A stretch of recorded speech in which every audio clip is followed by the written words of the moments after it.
Hello, my name's Eleanor, and today we're going to be revising semantics for A-level English language. In this video, I'll be covering what semantics is, some key terms, and looking a bit more in depth at figurative language.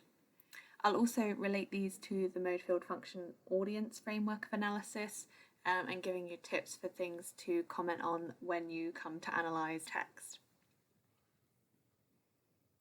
A reminder that this video is aimed at Edexcel specification, but the key terms can easily be applied and used for other exam boards. So, what is semantics? Well, semantics is meaning compared to lexis, which is about the word forms. Semantics is about the meaning of the words or the sentences. But there are different types or levels of meaning. So there's denotative meaning, which is like the objective meaning of the word, so it's like the dictionary definition. And then there's the connotative meaning, which is about associations or connotations and not wholly to do with the literal meaning. Connotations are individualistic and based on an individual's life experiences and the associations that they have built up based on those experiences. So these can be positive or negative connotations. So some examples of connotations then. On the left here, extremely gregarious versus the busiest gossip. Both give the impression of a socialite, but gregarious is slightly more positive compared to gossip, which has negative connotations. And then here we have determined versus bossy. Bossy has negative connotations and determined has less negative connotations. So it's important to consider in your analysis why particular words were chosen. So what connotations do they give? What impression is the writer trying to give? What do they perform in relation to the function of the text? Is it part of perhaps the function to persuade or to empathise, to appeal to a particular audience? Moving on then to lexical or semantic fields. These two key terms are pretty much interchangeable. So lexical fields are groups of words with associated meanings or uses. So for example, in a blog post about gardening, you would expect to see words associated with gardening, so like trowel, spade, compost. These are all field-specific lexis, which is something I talked about in my video on lexis. If you haven't seen that, do go and check it out. But this is something that you need to analyse when thinking about semantics, because it is about the meanings of the words, that they're related meanings. Similar to this is hypernyms versus hyponyms. Hypernyms are kind of more general terms compared to hyponyms, which are very specific in meaning. So a tip for remembering this is that hypermarkets are very large compared to, for example, supermarkets. So examples of hypernyms then are flower compared to geranium and lily, which are hyponyms. You could even get more specific than geranium and lily with the scientific names of particular breeds. Again, it's important in your analysis to think about why those things were used. If the writer is using more specific terms, so hyponyms, is this due to audience considerations? Is it intended to give an impression of specialism? Is the audience a specialist audience? Equally, if they're using hypernyms, so more general terms, is this because the audience is less specialist? Is it because they're trying to appeal to the audience as coming across as more able to relate to the audience if the audience is perhaps less well educated? Those kind of things. You need to have an explanation for the points or the features that you pick out to analyse. Moving on then to synonyms and antonyms. Synonyms are words which have similar meanings. So this is the kind of thesaurus entries. Antonyms are words with opposite meanings. So we've got some examples here. We've got groups of synonyms against their antonyms. So for example, we have relax and calm, which are synonyms, and stress and pressure, which are synonyms, and then together those two are antonyms.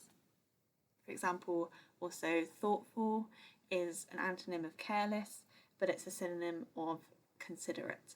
And then careless is a synonym of negligent. It's important to notice that synonyms are not exactly the same in meaning, and there might be different connotations, different kind of slight effects. So always again think, why was this word chosen? It could be for considerations about mode. Is it a formal piece of writing?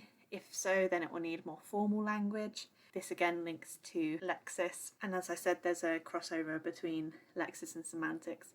but you've got to think about semantics being about the meaning and lexics about the word forms. They might also use synonyms comparatively for effect. You might use, like, say, pairs of synonyms. So there might be a sentence such as, we want peace and harmony. They're putting synonyms together for greater effect and to emphasize the point that peace is the aim. It could also be for audience considerations. So is it a regional variation? Is it slang? Again, less specialist language to kind of fit in or appeal to a particular social group. Again, this is kind of lexis, but if they're doing things with the meaning, which is interesting, then talk about that. Moving on then to multiple meanings. This is when one word form can have multiple meanings associated with it. So polysemy is when the multiple meanings are distinct but related. So for example, the word spring, it can be a verb meaning to leap, and it can also be a noun relating to the season of spring.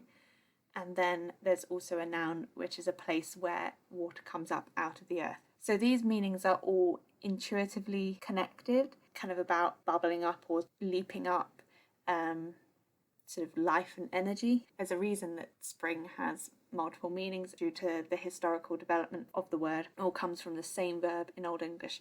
It's not necessary for you to know the history of every single word, but you can speculate about it being sort of connected in the history of the language. And there's also ambiguity, which can equally be used as a general term for words with multiple meanings, but actual lexical ambiguity means that the meanings are distinct and unrelated. So this would result in two separate entries in the dictionary in compared to words which are polysemous, which would all be under the same dictionary entry. So an example of lexical ambiguity is the verb draw, which can mean to sketch something, or it can also mean to sort of produce something, like drawing a sword. Something that's not necessary for you to know, but it's also a bit of fun, is the test between polysemy and ambiguity, which is the ellipsis and coordination test. If a word is polysemous, it's possible to get both readings of the word, or both meanings of the word. The sentence, Henry drew a gun and Chris did too, it can't be that Henry sketched a gun and Chris pulled one from the holster and aimed it. So that shows that the meanings are distinct and unrelated, so it's ambiguous. You can get, with polysemous words, crossed readings.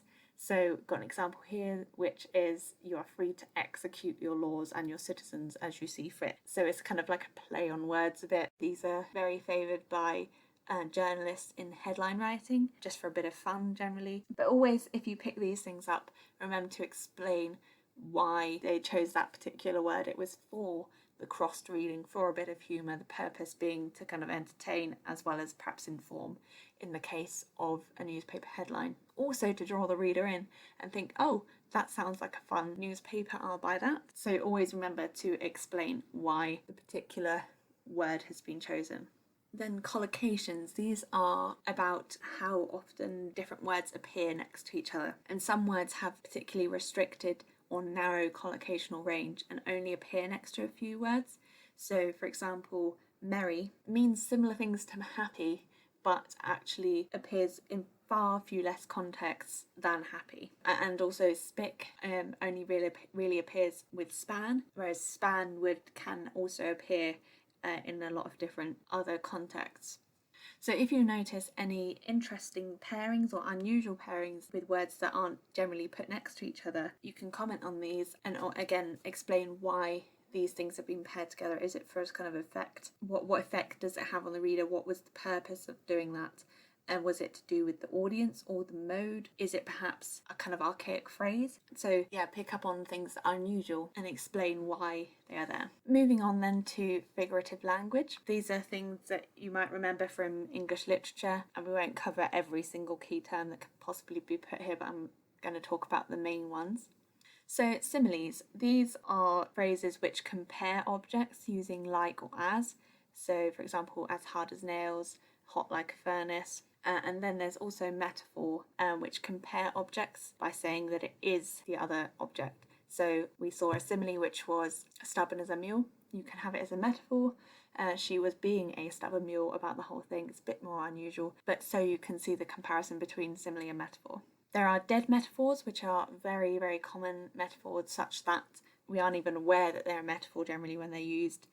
So for example, tread carefully, too laid back. There's also extended metaphors, which are when a comparison is sustained over a large part of the text. So the example I have here is the speech from As You Like It by Shakespeare, where he sort of compares life to a play. So if you notice metaphors or similes, indeed, things you can comment on are, for example, unusual metaphors or similes like you haven't seen before, their unusual comparison. Talk about what effect it has on the reader. So is it a part of a powerful persuasion technique which relates to the function? Or is it just to sort of be kind of jarring or surprising to the reader, to encourage them to read on? It depends on the context of its use, but always, as I say, remember to explain how it relates to motive or function audience. You can also comment on the use of dead metaphor if you see any. Perhaps it's to kind of make the writer or the speaker seem more familiar to the reader. That could relate to function, for example. If it was like a political speech, so like the Prime Minister addressing the nation, they could use a dead metaphor to appeal to the audience, to sound more relatable to the audience. This is to do with the underlying function of perhaps trying to persuade the audience to vote for them or to continue their support. You can also comment on extended metaphor use, because this may show the more planned nature of the text if they're trying to give across a particular message. Again, in a political speech, they might have a particular theme that they're trying to sort of liken everything to. You can comment on that. And you can also comment on common metaphors or similes that are used. Again, this is like the dead metaphor. It's about making the writing familiar to the reader, trying to build a connection with the reader. Now for idioms. These are phrases where the literal meaning of the phrase has no obvious connection to the actual idiomatic meaning. So for example, raining cats and dogs. We don't mean it's literally cats and dogs falling from the sky. It just means very heavy rain. Idioms are often lost in translation and are part of what makes language learning difficult as a second language learner. There are also dialectal and regional differences in idioms. So one that I personally have learnt recently is going round Will's mother's. My equivalent idiom to that is going round the houses, basically to say you've got to take a long diversion or you took a longer route than you would normally take. So why would someone use idioms? Well, generally these are used in less formal or less serious genres or situations, so they can seem a bit more colloquial. So these go back to audience considerations or considerations about the mode. Also, if you notice any unusual or perhaps regional idioms, these again relate to audience. So that's it from me. There are more key terms, obviously, to figurative language. If you want to know more, then go back to your GCSE English literature. So things like oxymorons and hyperbole. But again, don't just throw around these key terms. You need to always remember in your analysis to explain why this particular feature was used. Is it to do with the mode? Is it to do with the function? Is it to do with the field? Is it to do with the audience? So I hope this has been helpful. If it has, please leave a like and subscribe for more. Check out my Lexis video as well. There's lots of overlaps between semantics and Lexis, but do remember that semantics is about meaning, whereas Lexis is about the actual word form. Feel free to comment any questions you have or any video suggestions or ideas. Also, I'm very happy to have any feedback you may have. So that's it from me, and thank you for watching.